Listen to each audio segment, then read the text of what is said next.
Тэгэхээр богдаар хорооллын дулааны шугамын гэмтлэр тогтохгүй цахилгаан гинэт тасарсантай холбоотойгоор орон сууцны хотгонуудын пар задарч шугам хөлдөх лифт ажиллагаагүй болох зэргээр их хэмжээний хохирол учирсаар байна. Тухайлх юм бол шилтгэн хотгоны орцны пар задарч орц усанд автаж эргээд 2 шөнө халаалтгүй онжээ. Түүнчлэн лифтний тэжээлийн болоог дулааны насосны мотор шатаж хэрэглээний босоо шугам хүлцэн байна. За тэгвэл энэ мэт хохирлыг хэн барагдуулах нь тодорхойгүй байна. За шөнийн 2 цаг өнгөрж байна. Энэ Д блокийн 8 давхрын пар задарсан байна.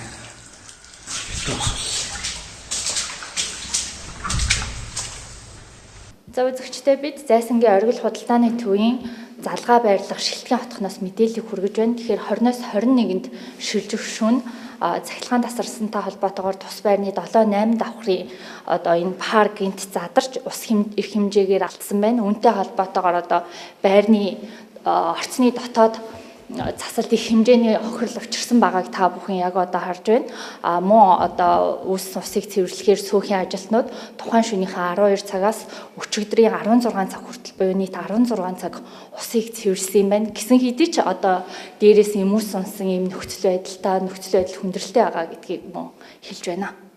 За 21-ээс 22-нд шилжихэн орой тог тасарсны улмаас манай энэ хотхны дулааны насоос буюу энэ пар халуун дулаан шахдаг насосын моторын шатаад мөн өчигдөр урд шүнжэнгөө манай орон сууцны конторын гавд конторын шүнжэнгөө ажиллаад ямар ч өөр мотороо сольж тааруулж тавиад энэ байгааг ямар ч хөлтгөөс аварч чадсан байж байна.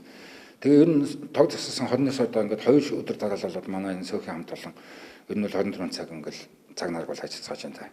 Огчин тэгээд давхар гол нь пар шууд дулаан айгуу нөлөөлөх юм. Тэгээ маахш 9 давхар буцаа халах гэж бөө юм болно, ирэх гэж бөө юм болно. Одоо ус байхгүй ай тавгаач угаачдахгүй л байгаа ер нь бол. Тэгээ айгүй л хөтөн байна да. Тэгээ ер нь их хэцүү байгаа тоглолттой тог. Ийм орон гэж одоос юу ах те. Шилтгэн хотхон нь нийт 4 байранда 116 өрхтэй. Цахилгаан энэ сарын 20-21-нд тус бүр 3 удаа тасарсан бол өнөөдөр 2 удаа тасраад байна.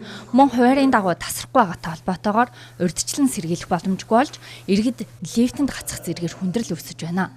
Мөн гаражийн хаалга эвдэрч шугам сүлжээ хөлдөх эрсдэлтэй дахин нүр тулжээ. Гаражийн хаалганд бас ингээд эвдрэл мотор нь илүү ажилласнаас болоод хижээний энэ пүрш мөршин гэж ингэж мушгирж орж ирээд ингээд бас ингээ хаалга ингээ гацаатай болоод ингээд хааж чадахгүй өнөөшөндөө дуудлага өглөө гэхэд энэ хаалга засварын маргааш л ирнөхөөс өнөөдөр ирэхгүй. Тэгээ ингээд энэ гараж тэрчгтэй ингээд хаалга хааж чадахгүй ингээ нээлттэй хонох ийм нөхцөл байдал бас давхар ингээ үүсээд нэлээд их асуудал болж байна да ер нь. Одоо ингээд энэ гаражийн хаалга авахгүй болохоор эндээс ахвал ингээд нарийн бүдүүн янз янзын шугамнууд, зарим нь хүүтэн усны шугам, зарим нь хал усны шугамнууд. Энэ ч тэгээ зарим нь дулаалгатай надад тис чанах уу яах вэ? Дулаалгахгүй нь бол тэгээ ингээд шүнжэнгөө ингээ онгорхоо байхад бол хөлдөх аюул үүсэн шүү дээ. Энэ мэт хохирол зөвхөн шилтгэн хотхоноор хязгаарлагдахгүй олон орон сууцны байранд үүсээд байна. Нийслэлийн хэмжээнд олон байрны лифтийн тэжээлийн блок олдохгүй байгааг хэлж байгаа юм. Гэвч энэ бүхэнд хариуцлага хүлээх эзэн олдохгүй оршин суугчид, сууц өмчлөгчдийн холбоод орон сууцны конторууд хохироод үлдэх эрсдэлтэй байна.